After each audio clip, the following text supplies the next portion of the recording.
All right, let's get started. So, good afternoon, everyone.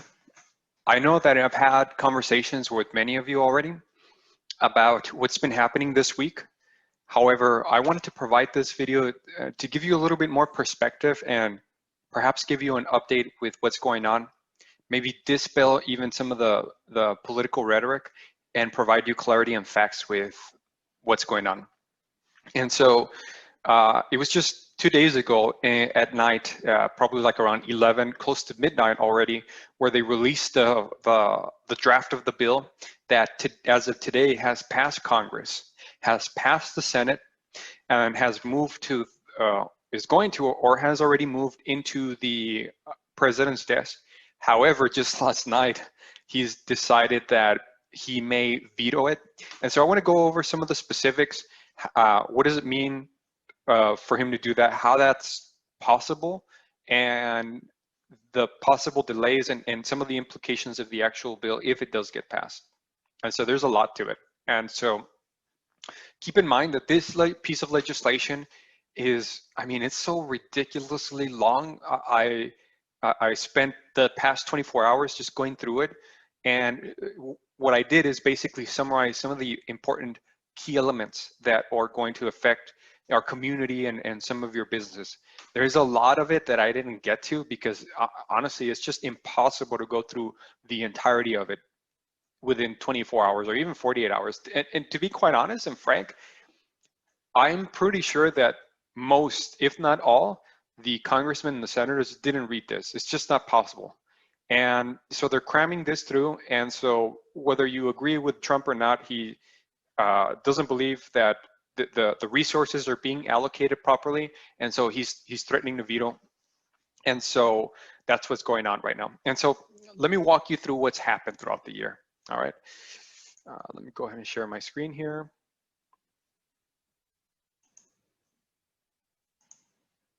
All right, so what a year, what a crazy year. I tell you that, I mean, I'm sure many of you, including myself, I never expected any of this to happen. Just in the beginning of the year when some of the early news about coronavirus, I misguidedly, if you will, thought that it wasn't going to be too much of a big deal. But fortunately, I have a very good wife, and she was the one telling me, you know what, that this may be bigger than what we expect, and we should prep for it. And so as a result, we did, and we've been able to help many of you with, the CARES Act, the PPP, the Economic Injury Disaster Loan. So we've been very fortunate to have be some of the first few accounting firms, if you will, to be on top of this and keeping you up to date. And so there's a lot that has happened this year. So first, we had the Family First Coronavirus Response Act. And so I believe that was, early March, and it wasn't until late March that they actually passed the CARES Act, which is a $2.2 trillion bill. I mean, $2.2 trillion, this is just simply unheard of. It's just never happened in US history for us to pass such a tremendously big bill. And so a lot of you already benefited from either the Family First Coronavirus Response Act, FFCRA for short, or the CARES Act. And so the CARES Act is the one that provided a lot of the stimulus, the $1,200 checks per individual, and also the PPP and the Economic Injury Disaster Loan. And as if you probably remember, many of us tried to apply, and then within a few days, funds were gone. And so quickly after that, Congress and the Senate and the President did another interim bill, which basically added on an additional $484 billion into the CARES Act to provide additional funding for the PPP and as well as the Economic Injury Disaster Loan grants. And so it was just a few days ago that Congress and the Senate decided to pass this coronavirus relief.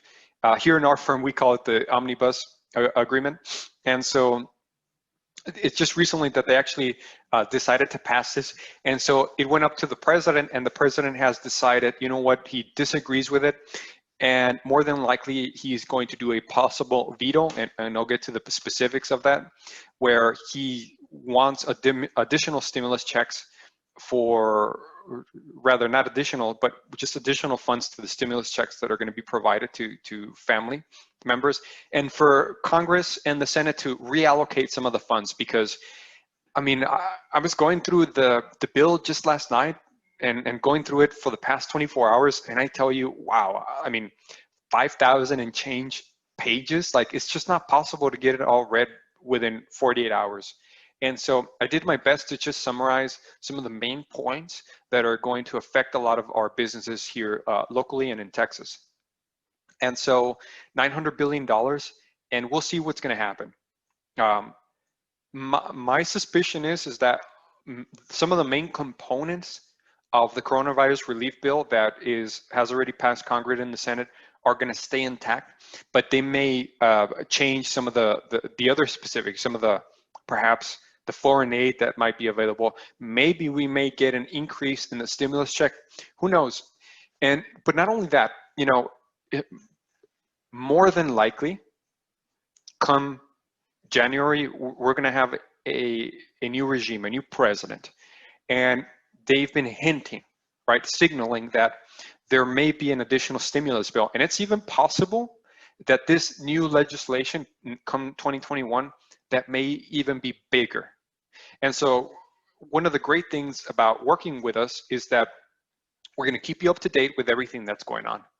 And if there's any possible available funds to any of the businesses, we're going to be on top of it. I've already been in communication with many of your banks, with some of the main people there to try to provide clarity and to try to understand how the PPP second round might work and how to get that done, so that when and if the bill gets passed, for us to be first in line for those who qualify to try to get the Paycheck Protection Program, and perhaps maybe request some of the other loans that are going to be available. And so, come this new administration, there's going to be probably a fifth bill. Who knows? There could be a sixth, maybe even a seventh. I don't know, and I don't claim to be a political expert in any way.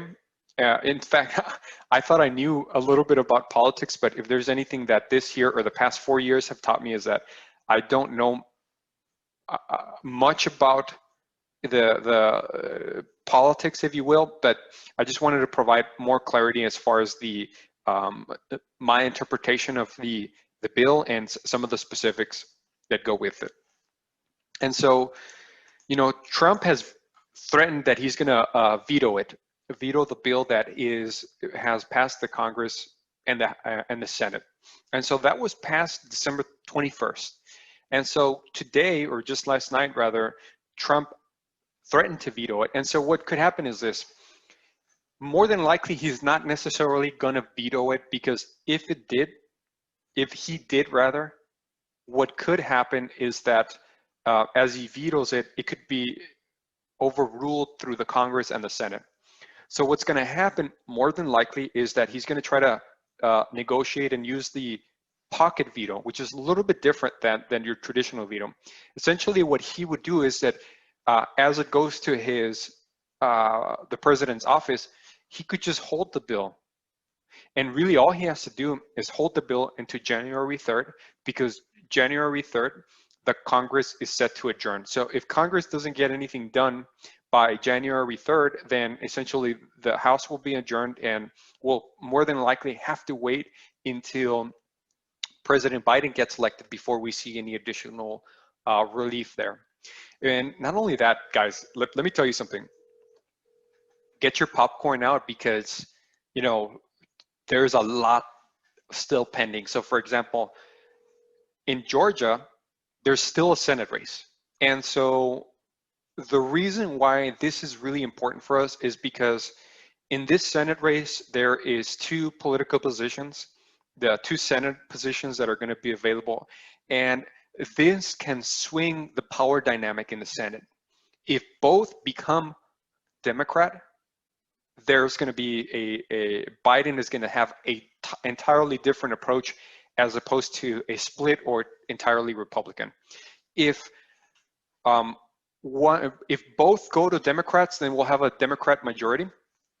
And if there's a split between Democrat and Republican, which seems to be the case, that's going to be the case, then there will be a slight Republican majority. And so, you know, the game plan, if you will, the action plan that Biden will have is going to be very different, because based on, you know, the political rhetoric, based on what he's promoted and put on website, Joe Biden's website, he has a full intention of repealing a lot of the tax cuts that have been in place since 2017 or 2018 rather, known as the Tax Cuts and Jobs Act. And so it's very possible that if we get a Democrat majority, that we will have some sort of increase in taxes. And so that may change up the strategy that we'll be working together with for the tax planning. And so if we have a split, maybe there won't be a tax increase, there will be a different strategy for it. And then lastly, in an inauguration is January 20th. And so in January 20th, we'll likely have a new president. Now, without getting too political here, there is, for those, you know, Trump supporters, if you will, there is still a tiny possibility that he may still be the president come January 20th, 2021, but that is very unlikely to be the case. And so I'm just gonna plan for the most likely event, which is Joe Biden getting elected January 20th, and planning ahead with that in mind.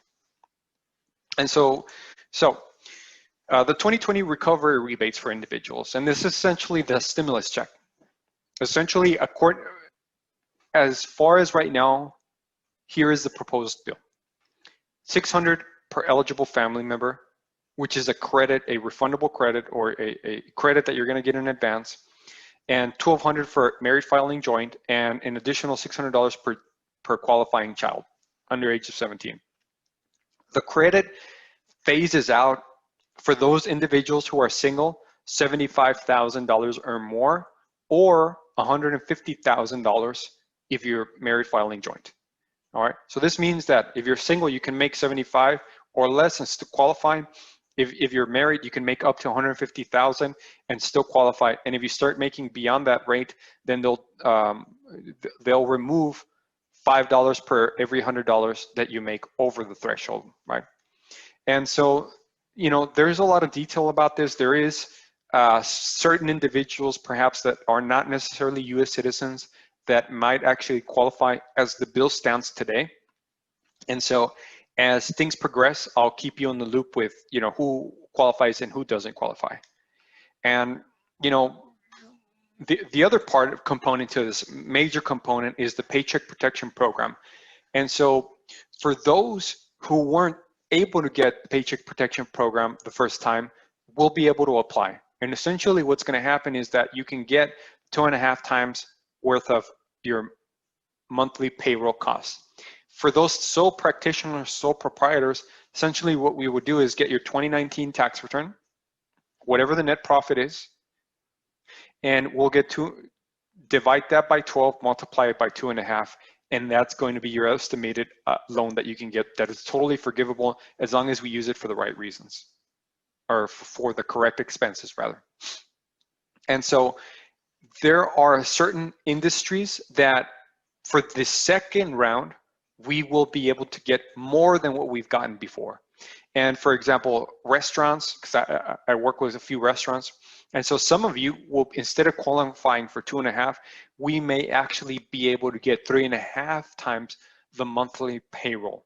And so remember, the Paycheck Protection Program is technically a loan. After the year is over, we will be able to apply for the forgiveness, so long as if we've been using the money appropriately, based on, you know, and I've spoken to many of you about how to use this money appropriately. As long as we've used it in that way as instructed by the SBA and the Debt Cares Act, then we should have the majority of it forgiven. For those who don't get it forgiven, however, we're going to pay 1% interest on the loan, which is still pretty small. And we should have a payment deferment up to 10 months after the covered period. Remember, we're still subject to audit, so we need to make sure that we're properly documenting everything, because at any point in time, we can get audited by the SBA to make sure that we actually use the money in the appropriate way. Now, the second draw. Moving forward, the second draw is specifically going to be for those businesses that have been hardest hit. There has to be a way to prove that we've had a 25% reduction in gross receipts, in other words, money coming in from the first, second, or third quarter of 2020 relative to 2019, all right? So another way of phrasing it is, let's compare 2019, 2020. If 2020, there has been a reduction of 25% or more in revenues, then as opposed to 2019, you qualify. And from what I'm seeing here, many of us are going to qualify for the second round of PPP. And so we have to make sure that we have less than 300 employees or fewer. And we're still trying to get a little bit of clarification from the banks and how this is going to work. I believe that it should be a smoother process, given that the Treasury, the SBA, the banks have a little bit of experience now, as opposed to the first round where we had, no clarification, no experience in the matter. Now we have a little bit more. And so my suspicion is that we should be able to get these funds through the businesses to the people who most need it quicker than what we had on the first round of PPP. And so the other thing is also the economic injury disaster loan. And so many of you who qualified for an amazing loan where you could qualify up to $150,000, depends, or less, and you get the first year totally deferred in payment. Now, interest does accrue over time, over that year, but you still have the payment deferral, which is a loan that you pay over the next 30 years. With an interest rate of about 3.75%, which is pretty good, and 2.75 for nonprofits. Now, one of the things that I really like about this bill is that as it relates to the economic injury disaster loan, many of you got advances, up to $10,000, $1,000 per employee. One of the problems, though, was that if you did get the grant, that would reduce the amount of forgiveness that you could get in theory from the Paycheck Protection Program. So let me give you an example. Let's say that you got $100,000 in the Paycheck Protection Program. And then you also got the $10,000 advance from the economic injury disaster loan. So when we would apply for forgiveness, the most you can get forgiven was $90,000, because essentially we're getting the 100 and then subtracting 10 since you got the advance, and you could only get $90,000 forgiven. So that's, according to this bill, that has been eliminated. So you could get the grant and then apply for forgiveness and get the full grant. And the other thing is that I think is going to be very helpful for those who didn't get the full 10,000. Well, guess what? Based on this new proposal, you'll be able to reapply and get the difference. So if you got 1,000, you'll be able to get the $9,000 difference. If you got 5,000, you'll be able to get the $5,000 difference for those who didn't get the full 10,000, which is amazing. And the other thing is that we will be able to reapply for a new economic injury disaster loan that could provide us, instead of a maximum amount of 150, up to $2 million, which is essentially a loan that can provide you up to 6 months of working capital. And so I know for many of you, this is going to be very beneficial and we should apply for it. However, we're still pending for this to be passed and for all the details to be addressed by the Senate, Congress, and the President. And so who knows what's going to happen. And so remember, this is up to December 23rd, 2020. Things can change by tomorrow. Things can change by next week. However, I'll keep you informed with everything that's going on. And so there's also additional relief available, like the Employee Retention Credit, ERTC. This only applies for people who did not get the Paycheck Protection Program. So there's credits that are going to be available for you for keeping your employees hired without letting them go throughout the pandemic. And so there's a pretty substantial credit. Now, some of us have applied for the employer payroll tax deferment. So what's happening is that we're basically not paying Social Security right now, deferring it for later. And so what's going to happen is that if this does get approved, then we'll be able to extend that even further, defer the paying back the Social Security tax to January 1st, 2020. By then, we'll start having to pay it up. No interest or penalties will be accrued until then. Once January 1st, 2020 hits, then we need to start repaying it either in full or in payments. But if we make it in payments, we're more than likely going to accrue interest. And lastly, the additional relief, there's going to be additional relief that is going to be available through the SBA, through state and local grants that are going to be available. This new round of legislation is going to provide municipalities, local governments, additional resources to be able to allocate to their communities. There's going to be private grants, banks, and other financial institutions that are going to provide their own relief, non-bank lenders, shuttered venue operators grants. So certain venues may qualify for a 45% grant of their revenues in 2019. And lastly, typically meals deductible only at 50%. Well, this legislation essentially provides the ability of being able to deduct 100% of the meal expense. And so this is a huge incentive for businesses to spend more on meals. And it's also a way to get the restaurants, moving and generating new revenues. And because one of the industries that has been most hardest hit has been the restaurant industry. Buffets, other types of restaurants, indoor dining, all that has been tremendously affected. And so the government is trying to incentivize for people to spend a little bit more on restaurants and get that moving again. And so, there's a lot more changes to come. And who knows what's going to happen from here to next week. Maybe by tomorrow, we might have some signal where the president might have already signed it. Or there could be some changes to the law. But one thing that I do want to let you know is that we're going to be here every step of the way to making sure that we provide clarity for you so that you're up to date with what's going on, so that we don't have to worry about all the political rhetoric, and I can get all the facts as it pertains to this, the proposal of legislation. And lastly, I just want to say, I know many of you have been hurting tremendously as a result of the pandemic. And all I want to say is that myself and my team, our hearts go out to all of you. And just want to let you know that we're going to be here every step of the way to make sure that we can do everything in our power to make sure that we get you that relief, that we plan ahead, that we help you in whatever way possible, from a financial perspective to making sure that we survive through the pandemic. And for those who, many of you have had the most amazing year you've ever had in terms of profit. And so I just want to say congratulations, keep up the good work. And additionally, we're going to be here for you, and we're going to help you continue to plan, expand your operations so that you can provide your product or service to more people who need it. And so if I don't get to talk to you, lastly, I just want to say happy holidays. And, I hope you stay safe, that you and your family continue to be okay. And we'll be around in case you all need anything.